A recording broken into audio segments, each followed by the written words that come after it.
Good afternoon, it's Jim from Star Observatory. Guys, if you don't want to be depressed, switch the fucker off right now.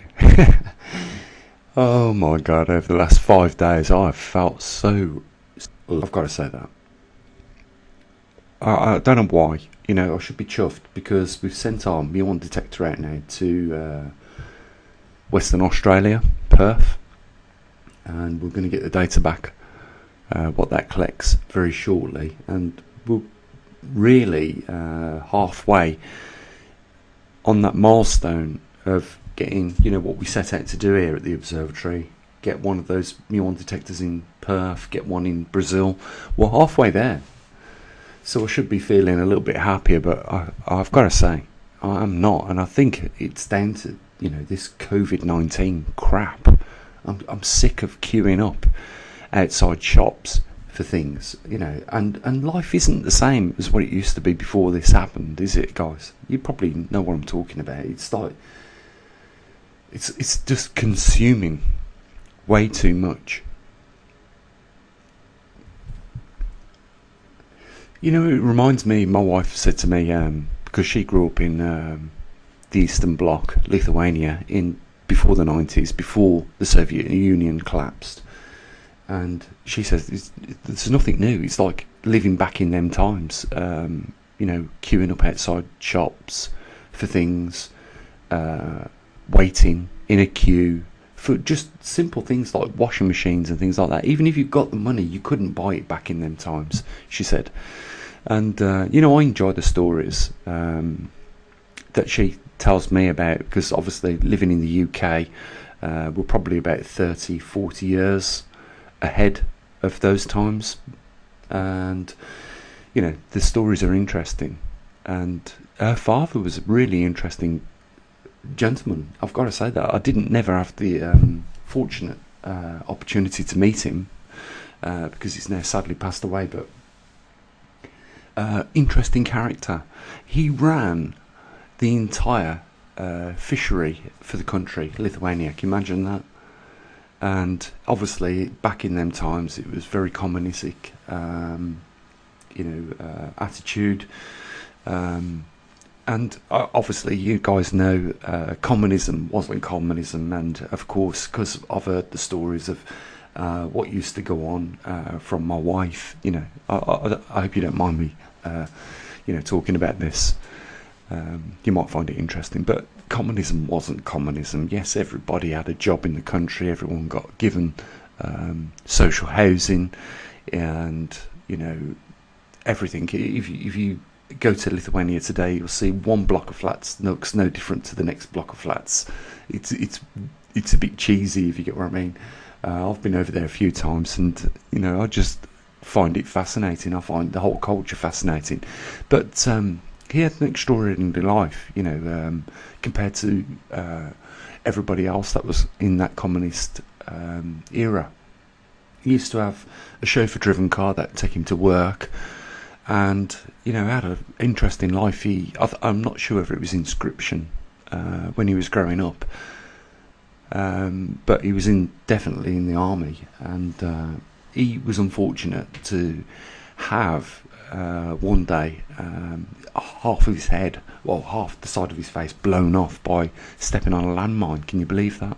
Lost his eye, lost the front part of his forehead through stepping on that landmine, and survived and had 2 children and became the head of fishery for the whole country.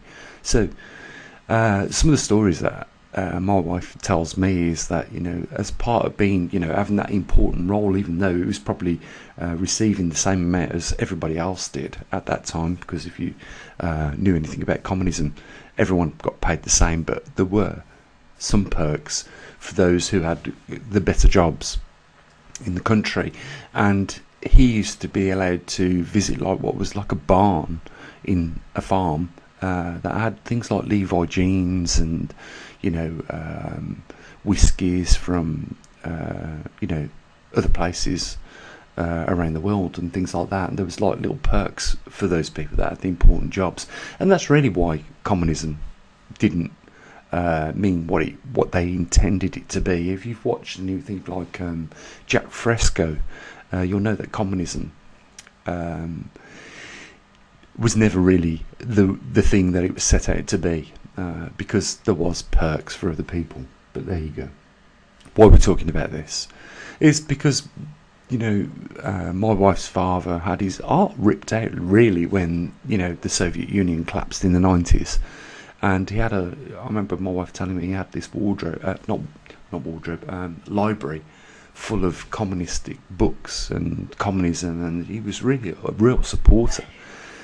But the thing is, why we're probably talking about this is because, I can understand, when things change in your life. And I think I'm on a crossroad myself here. For the last decade almost, I've built the observatory to where it is today. And, yesterday we sent one of our muon detectors out to Australia. And I feel like I should be happy, but I'm not. And I'm not because, the support is rapidly dropping off for what we do here.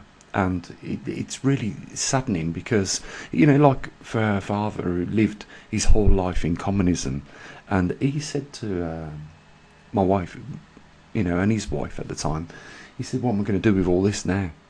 All these books. His life had just been turned upside down. And I feel I'm with him. And I don't know what to do. I don't know whether to continue doing it or look to do something else. That is where I feel right now, and it's not a good place, guys. That's why for the last 5 days I've not done a video. I just don't feel that what we're doing here is being benefited. I feel sorry for the people. And I can name them. Doug, you're one of them. You've been solidly supporting what we've done here at the observatory for a good year now. And Bob, Kathy, Jen, Susan, in San Francisco, there's just a handful of people that really make the difference here at the observatory. And what I've tried to do is, keep people informed, build this website, to inform people of all the other anomalies that we're facing right now, but mainly this magnetic reversal. I don't really think that a lot of people are interested because they're too consumed in their own lives at the moment. People are losing their properties because they've been laid off. Millions of people around the world have lost their jobs, and how can you expect people to think about something, an event, a massive event that is probably 2.5 years away, when right now, their lives are falling apart.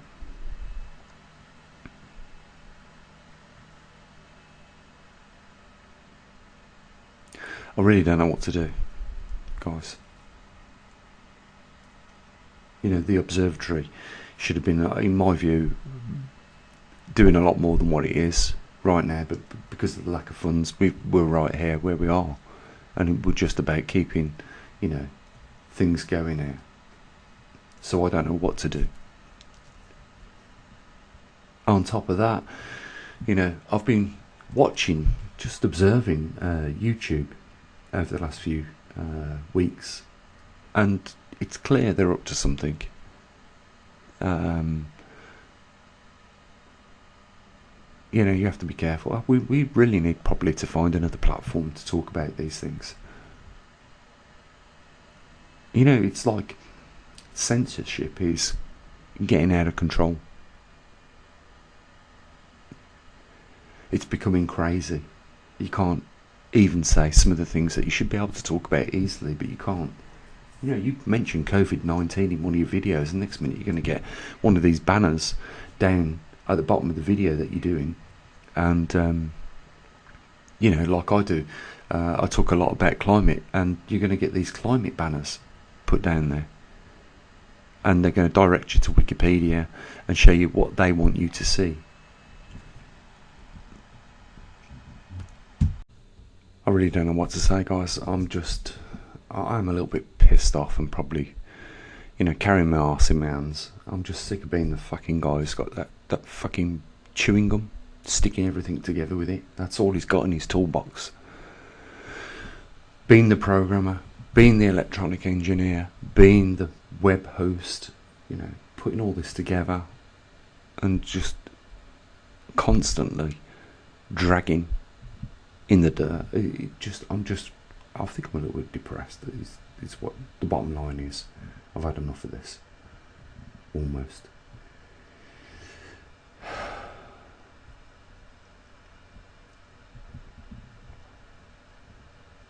Sick of asking for support.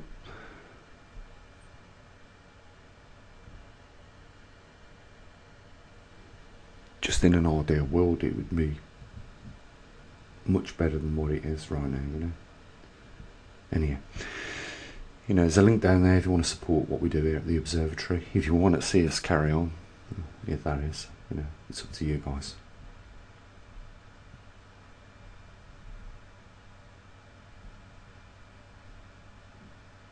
So what I usually do. You have a good day, and as always, bye for now.